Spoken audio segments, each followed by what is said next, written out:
Like most things on the internet, this online petition went viral. Krista Dow caught up with one small media company who's spearheading the fight against the CRTC's new regulations. It's a busy day for open media. Their online petition has created a buzz. They're trying to stop usage-based billing, saying it's too expensive and that it's unfair. The cost of routing, like a 1 gigabyte of traffic, is like less than a cent. And what they're talking about charging us is between $1 and $4. That's like a 1,000% markup or something, or maybe 4,000%. So the problem is partly that the way that they're charging doesn't make any economic sense, and also the amount they're charging is just ridiculous. Lindsay Pitton says that the new CRTC rules would stifle creativity and goes against Canadian values. We want to be encouraging Canadians to use more internet and not less, and to be innovating online more and engaging in more democratic and cultural discourse online. But instead, this is punishing that, and we want to stop that. And around the Lower Mainland, many aren't happy about the regulations. Well, if they actually pay for either high-speed internet or unlimited internet, then it's kind of, well, they kind of should get what they pay for. I don't think it's a good idea.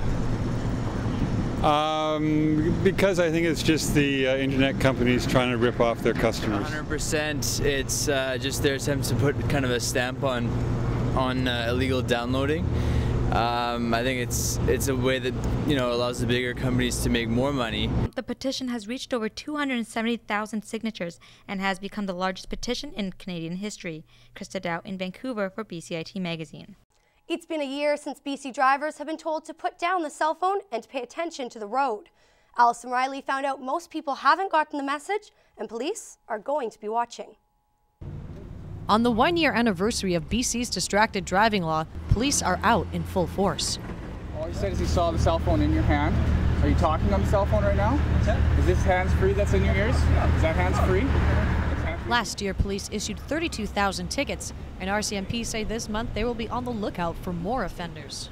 Well, we're kicking off a major enforcement initiative on distracted and inattentive driving. Last year, approximately 60 individuals were killed, and one of the primary reasons was distracted and inattentive driving. You're doing the right thing with the hands-free with it in your ears. You just can't have it in your hands. You can't be down with it, okay? All right? BCAA Traffic Safety Director Alan Lamb is shocked at how many people disregard the law and says people need to be educated. So we've got, a dozen police officers here today, and they're going to be focused on cell phone use all throughout February. I'd much rather them be doing something else than that. But unfortunately, this is what they have to do because people are simply not complying sufficiently to the new cell phone laws. So if police catch you talking or texting while driving, you will be pulled over. Alison Riley in Burnaby for BCIT Magazine. Gangsters will now face fines and possible jail time if they're caught driving vehicles with bulletproof glass or secret compartments. Starting this month, new provincial legislation takes effect. Criminals could face fines up to $10,000 and 6 months behind bars for armoring their vehicles. Solicitor General Rich Coleman says there's only one reason to add armor or secret compartments to vehicles, and that's criminal enterprise. Another new anti-gang law takes effect this month. It is now mandatory for healthcare facilities to report gunshot and stab wounds to police. Vancouver is coming up on the one-year anniversary of the Winter Olympics. But as my co-anchor Brittany Greenslade found out, this year a different Winter Games is occurring, and BC athletes are ready for the competition. Team BC athletes are hoping to land top spots when they head to Halifax for the 2011 Canada Winter Games. 260 athletes and 75 coaches will be making the trek out east for the 2-week event. These amateur athletes are emerging into the spotlight from many different sports, ranging from judo all the way to figure skating. And they'll be doing so in style.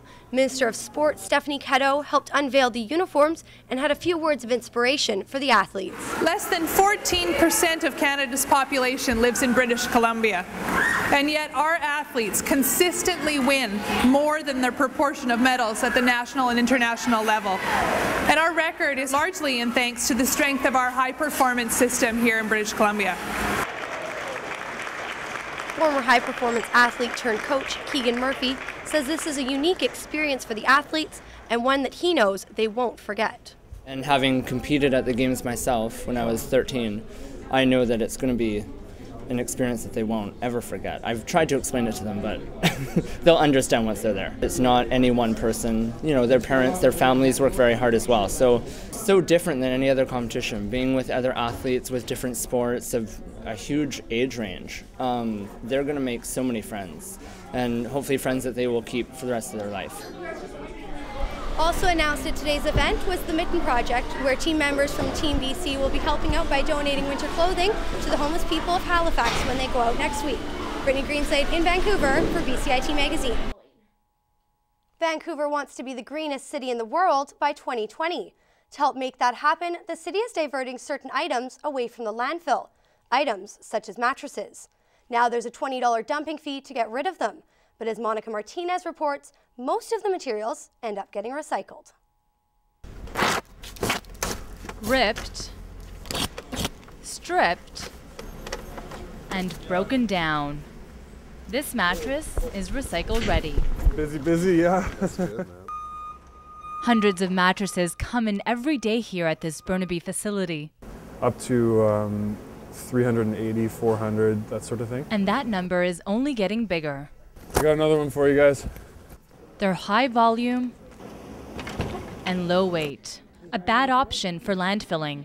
On January 1st, the City of Vancouver imposed a $20 dumping fee for mattresses, in part to cover the cost of recycling. Now almost every mattress dumped at the transfer station or landfill ends up in a recycling facility like this one. So many mattresses in Metro Vancouver were being thrown in the garbage and not recycled. And turns out they're over 90% recyclable. Recyclable and full of profitable materials. From this, you get this. Raw cotton gets made into new fabric for clothing. And also this, polyurethane. And the most valuable, metal from box springs.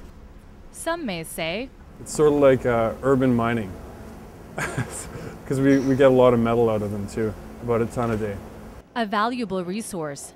Scaldaferri saw the business opportunity and launched his recycling business 2 years ago.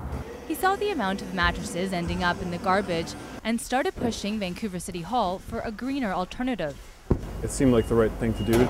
The city has a Greenest City Action Plan, and the idea is by the year 2020, we won't have any of these kinds of things going into the landfill or incinerator anymore. So it's about building that industry and making sure people are aware of that solution. And that solution means that other big furniture items in your home may soon also be recycle-only items. Monica Martinez in Vancouver for BCIT Magazine.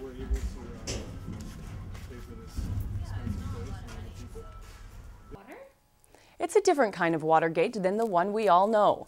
My co-anchor Brittany Greenslade was at BCIT to see if there really is a difference between bottled water and tap water. Tap water or bottled water? It's an ongoing debate about which is better or if there's even really a difference.